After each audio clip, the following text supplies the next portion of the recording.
of us are, of course, rightly concerned about the violations of our rights and freedoms. And I have with me today Keith Wilson. He's a lawyer with many years of experience. He's currently working in cooperation with the Justice Centre for Constitutional Freedoms in Ontario, where he is representing both the Freedom Convoy and the Honourable Brian Peckford, the third Premier of Newfoundland and the sole surviving author Transport of the Charter Canada and Rights requirement for vaccination to travel. We will strike it down for everyone. That's just how the law works. If it's unconstitutional to be rationally connected to the harm that it's seeking to avoid, they got a real challenge there.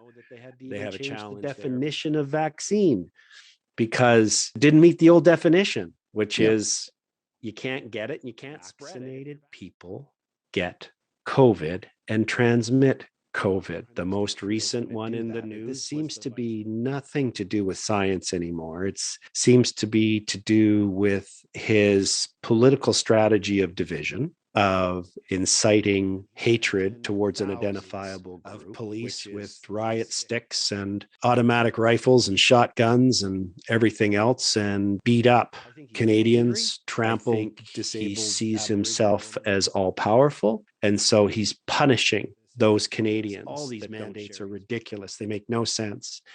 It's government overreach, gross violation of. You remember they lined the highways despite the wind howling and it being minus 30 and probably minus 40 with the wind chill. Cleared them out. And he was using the type of language that was very alarming and you'd only expect to hear in a tin pot dictatorship police chief talk. So that was organizations. We can sue the city officials that made these statements, and we can sue the federal government officials as well. And we haven't ruled that out.